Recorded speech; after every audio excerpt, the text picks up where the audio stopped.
Assalamualaikum warahmatullahi wabarakatuh. Perkenalkan, nama saya Nabila Ajania Sulaiman. Saya mahasiswa dari Universitas Pancasakti Bekasi Kampus D dengan nomor NIM 18720700007. Di sini saya akan mempresentasikan materi tentang organisasi koperasi dan ekonomi koperasi. Baik, di sini kita akan membahas tentang penyebaran organisasi koperasi modern. Kedua ialah kebutuhan konsep teoritis dalam analisis koperasi. Yang ketiga, arti penting koperasi. Dan yang terakhir, ruang lingkup ekonomi koperasi. Sebelum kita mempelajari lebih jauh tentang koperasi, kita mengerti dulu pengertian dari koperasi itu sendiri. Secara istilah, pengertian koperasi secara sederhana berawal dari kata co yang berarti bersama dan operation atau operasi yang artinya bekerja. Jadi pengertian koperasi adalah kerjasama. Sedangkan secara umum pengertian koperasi adalah suatu kumpulan orang-orang yang mempunyai tujuan sama, diikat dalam suatu organisasi yang berasaskan klub kekeluargaan dengan maksud mensejahterakan anggota. Lalu menurut Undang-Undang 1945 Pasal 33 Ayat 1,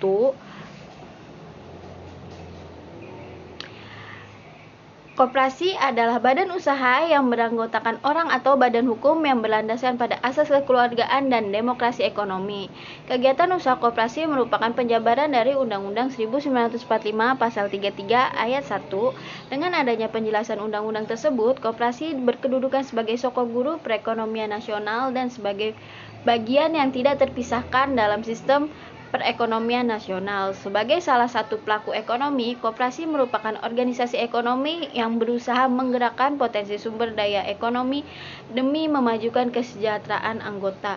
Karena sumber daya ekonomi tersebut terbatas dan dalam mengembangkan koperasi harus mengutamakan kepentingan anggota, maka koperasi harus mampu bekerja seefisien mungkin dan mengikuti prinsip-prinsip koperasi dan kaidah-kaidah ekonomi. Lalu kita akan membahas penyebaran organisasi koperasi modern. Organisasi koperasi terdapat hampir di semua negara industri dan negara berkembang. Pada mulanya, organisasi tersebut tumbuh di negara-negara industri Eropa Barat. Namun kemudian setelah adanya kolonialisme di beberapa negara Asia, Afrika, dan Amerika Serikat, koperasi juga tumbuh di negara-negara jajahan.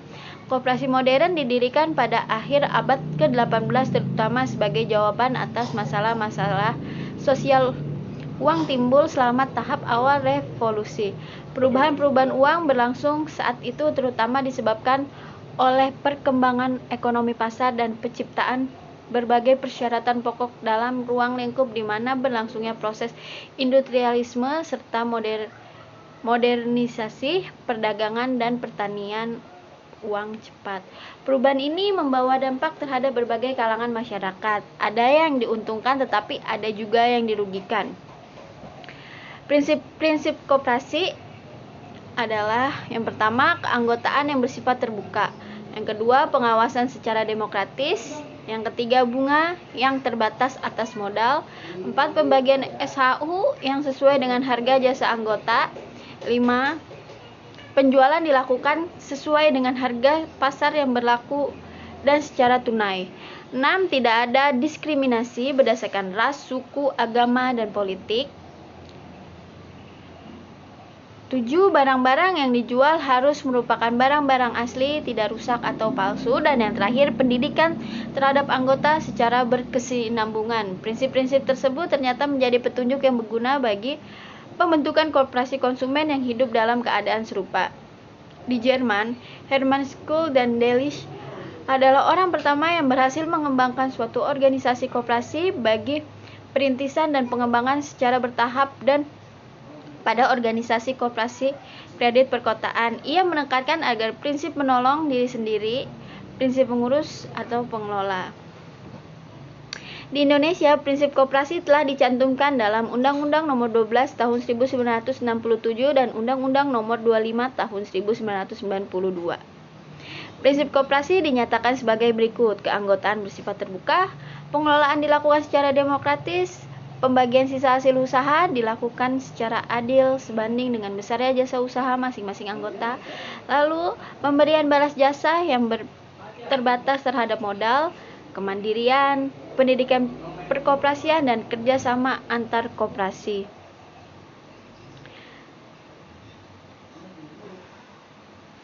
Lalu kita akan membahas kebutuhan konsep teoritis analisis ekonomi koperasi. Organisasi koperasi adalah suatu cara atau sistem hubungan kerjasama antara orang-orang yang mempunyai kepentingan yang sama dengan orang yang bermaksud mencapai tujuan yang ditetapkan bersama-sama dalam suatu wadah koperasi. Sebagai organisasi koperasi mempunyai tujuan organisasi yang merupakan kumpulan dari tujuan-tujuan individu dari anggotanya, yaitu tujuan koperasi sedapat mungkin harus mengacu dan memperjuangkan pemuasan tujuan individu anggotanya dalam operasionalnya. Harus sinkron. Kita dapat melihat tujuan tersebut dapat dicapai dengan konsep koperasi yang diterapkan. Konsep koperasi ada 3, yaitu konsep koperasi barat, konsep koperasi sosialis, dan konsep koperasi negara berkembang. Di sini saya akan menjelaskan satu persatu. Yang pertama ialah konsep koperasi barat. Menyatakan bahwa koperasi merupakan organisasi swasta yang dibentuk secara sukarela oleh orang-orang yang mempunyai persamaan kepentingan, dengan maksud mengurusi kepentingan para anggotanya serta menciptakan keuntungan timbal balik bagi anggota koperasi maupun perusahaan koperasi.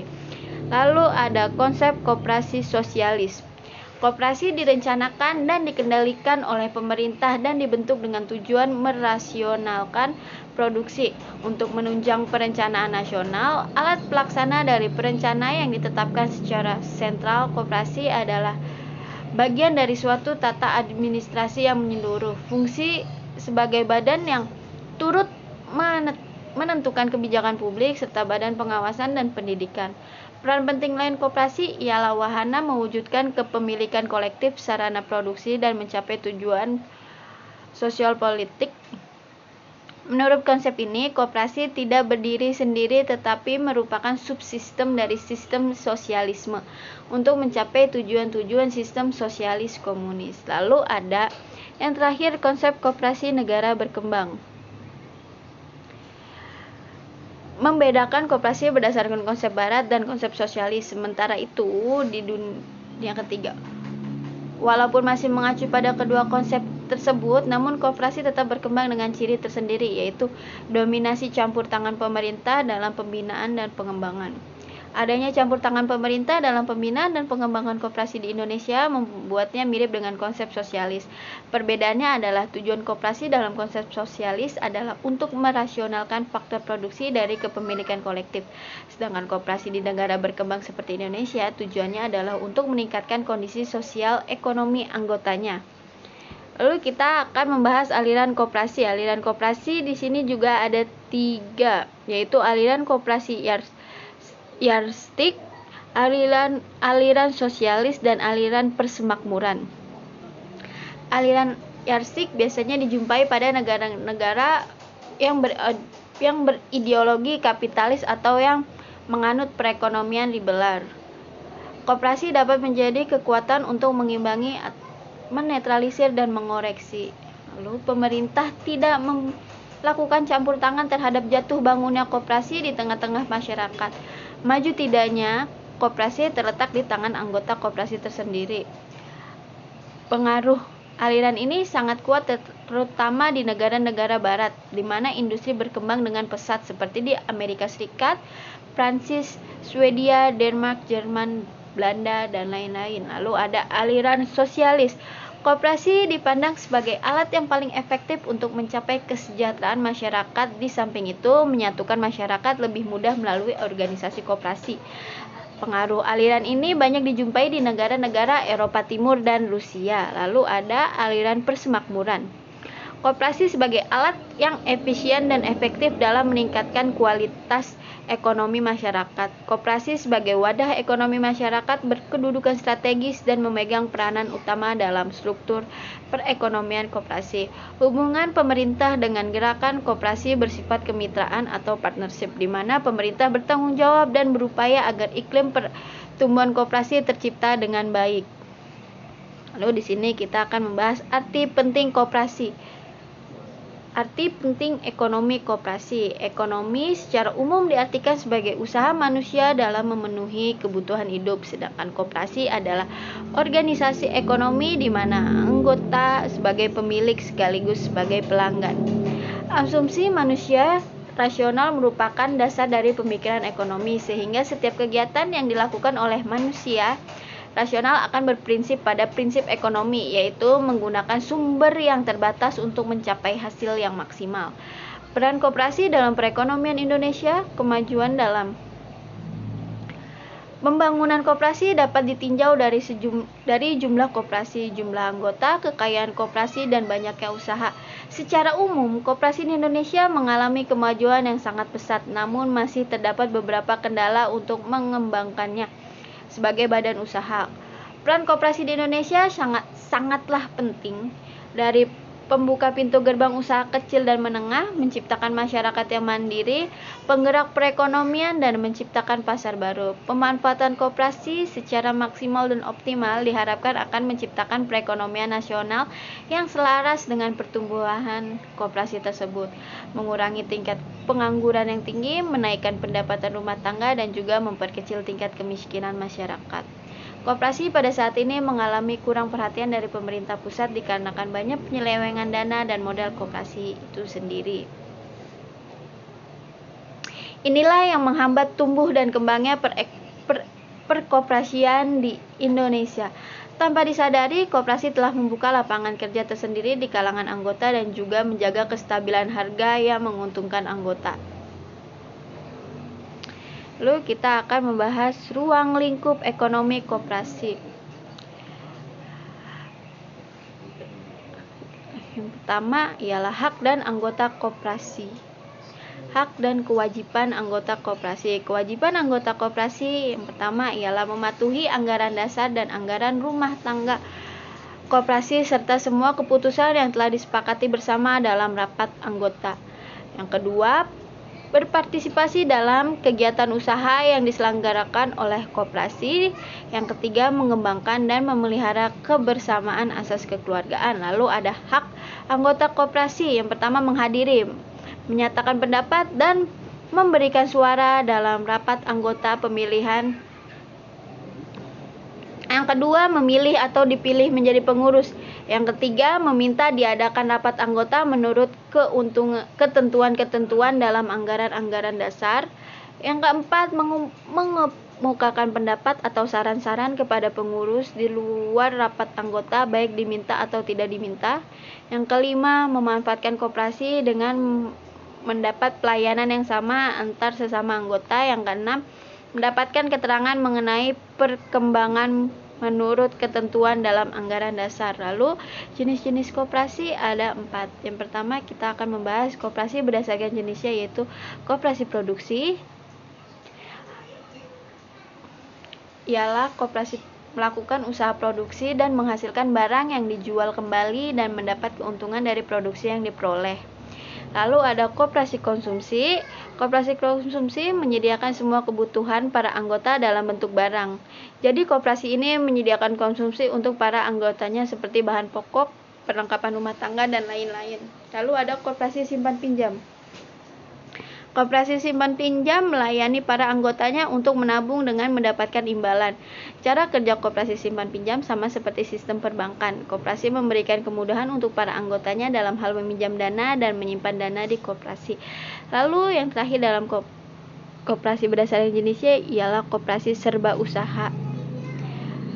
Koperasi serba usaha terdiri atas berbagai jenis usaha. Koperasi yang kegiatan usahanya di berbagai segi ekonomi seperti bidang produksi konsumsi, perkreditan, jasa yang beranggotakan orang-orang atau badan hukum koperasi dengan melandaskan kegiatan berdasarkan prinsip koperasi sekaligus sebagai gerakan ekonomi.